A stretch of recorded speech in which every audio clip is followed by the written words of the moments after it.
The following video contains an immense amount of hate crimes, I mean to say love crimes, against the Grenier, Corpus, and Orkin faction using this weapon we all know as hate. I mean love, I mean hate, I mean love. I mean, you have been warned, you have been warned.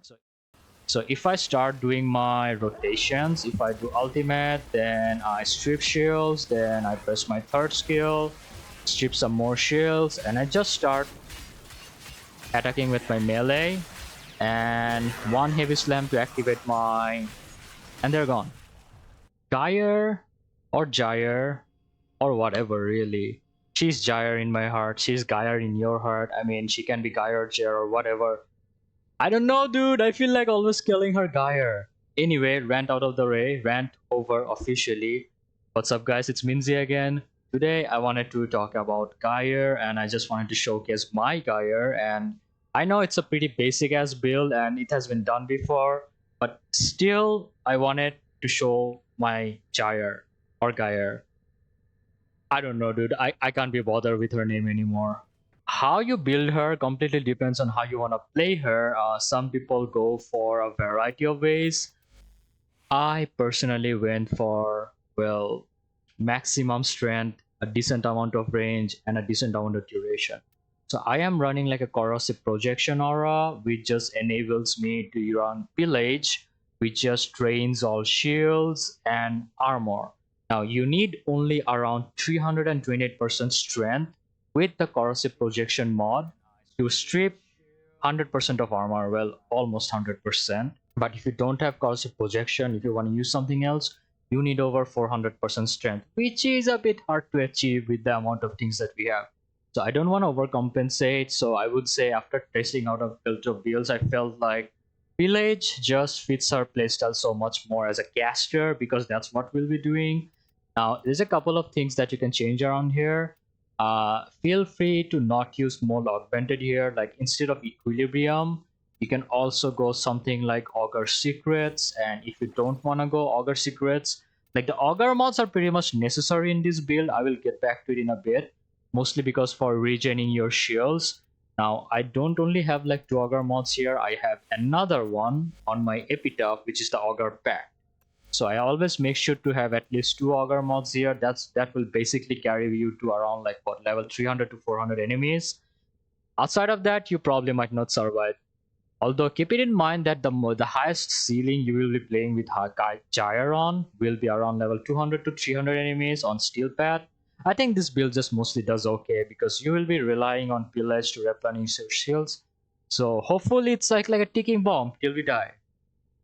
Anyway, feel free to use augur secrets here if you don't have like a rank 5 mode augmented, but if you do have one, you can try going for an equilibrium here, which is in my opinion a bit better, where you can use those energy orbs to sustain your extremely low efficiency, because either you play extremely carefully managing your energy, or we just turn off our brain, slap in equilibrium, and wonder where, and just hope that the RNG gods or the game gods give us energy. Now, to make this build work, we do need cathode current here. I don't want to say too much about this augment. Basically, what it does is just does an additional discharge with your fourth ability, which is Rotor Swell, and it does 200% damage and extends its duration by the same amount.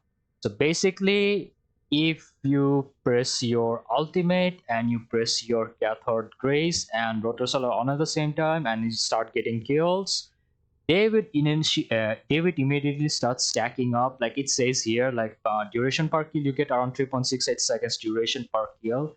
So depending on this augment and your strength and duration, you will have anywhere from 50 to 70 seconds is duration Rotor Swell. And these two abilities will constantly refresh itself, so you never need to cast them again. Unless you really want to min-max your mount augmented, feel free to do so. But it's not really that much necessary. It's totally like your preference here.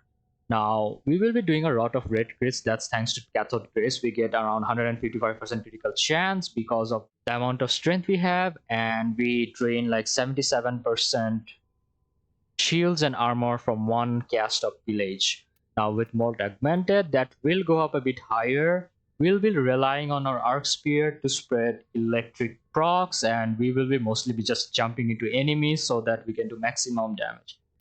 Umbral Intensify for some extra ability strength, Archon Stretch for some extra energy, Augur, which is self-explanatory here, Cunning Grip, also self-explanatory for additional range, Blind Rage, Transient Fortitude, and Umbral Intensify are your main stat gains for strength.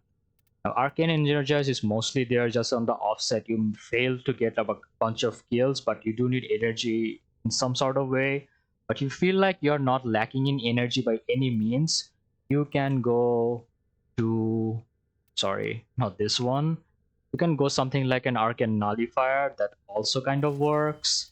It just helps you resist magnetic status effect, which is kind of annoying, by the way. It's totally up to you what you want to go. Now, another build that I have tried is like a Nourish build. Only thing that's different is instead of the second skill, which being Pillage, I have replaced that with a Nourish. Now, you don't really need a lot of energy in this build to sustain yourself. You certainly you can get like a lot of range. Like as I've seen shown before, I'm using the overextended Augur combo here for more range, and the last speed of strength you can get from Molt Augmented, and everything else pretty much the same. You can still try this build, but it doesn't feel as good as the Pillage build. Now, you can also go Sickening Pulse, but it's up to you if you want to do that or not. So we'll be testing on Corrupted Heavy Eximus here. They are pretty hard to kill, even harder well as a solo Gyre. So we get our energy up, and the rotation is usually start with your fourth skill, go your third skill with Pillage, get remove armor. Then we just start using our weapons.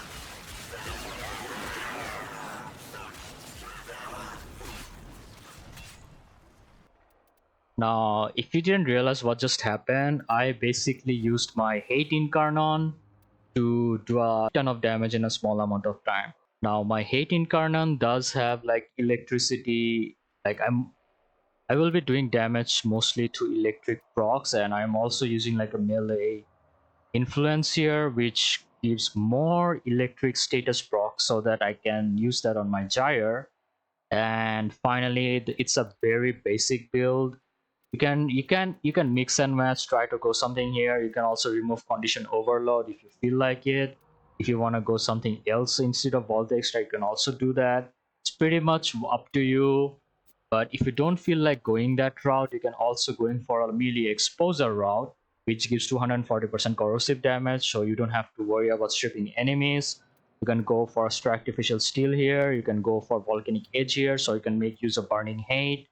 If you don't like that build at all, you can also try going for a heavy slam build with galvanized reflex and galvanized steel, bit of killing blow, and melee elemental is for more slam damage. It's just slam dunk. It's like slam dunk time, boys. It's totally up to you what you wanna use, but I feel like since I'm playing Gyre anyway, so going max full on electric route would probably be the best option. Incarnons are basically 100% combo count chance, 10-second combo duration, and the critical and the status chance. What you use as your secondary or primary won't really matter much. It's totally up to you, but although I do recommend trying to get like an Augur back mod here. And as for the melee arcane, as for the secondary arcane, feel free to go whatever, doesn't really matter. Cascadia Overcharge, sure, why not? Cascadia Flare, sure, why not? If you want to go something like secondary Fortifier, well, I'm pretty sure it doesn't work, but Conjunction Voltage seems to be the only one that seems to work with this build, so I have kind of made my Epitaph Electric Radiation viral, so I can use those viral procs on enemies as well as a primer.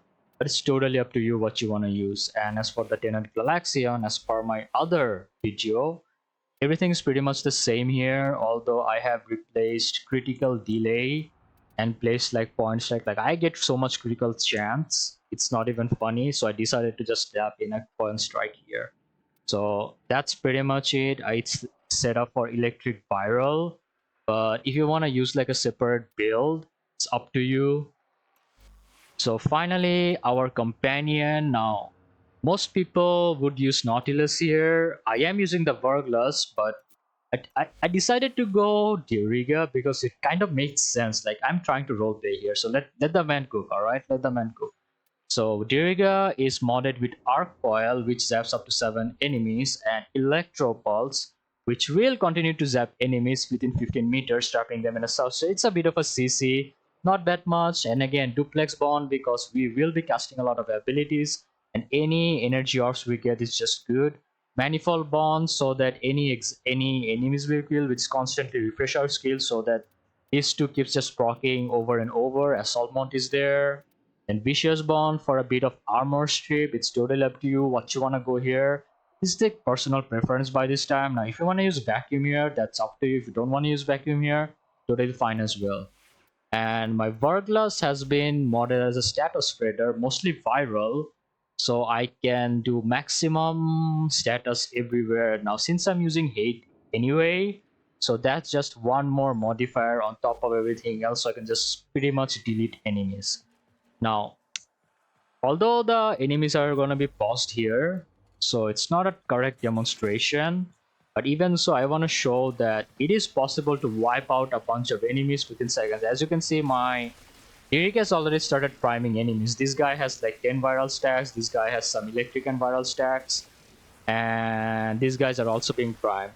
So if I start doing my rotations, if I do ultimate, then I strip shields, then I press my third skill, strip some more shields, and I just start attacking with my melee, and one heavy slam to activate my... and they're gone. Literally gone. Like, who even cares about weapon anymore, dude? Same thing, strip shields, drop some balls, up to you. They don't have any armor anyway. Red crit for days. Feels so satisfying to do that with Gyre. Since it's much easier to play as like a melee Gyre instead of like a weapons Gyre, because the damage is just there and you don't have to do anything else or swap your weapon. So anyway, I am gonna go the heavy attack route with this build, get some things up.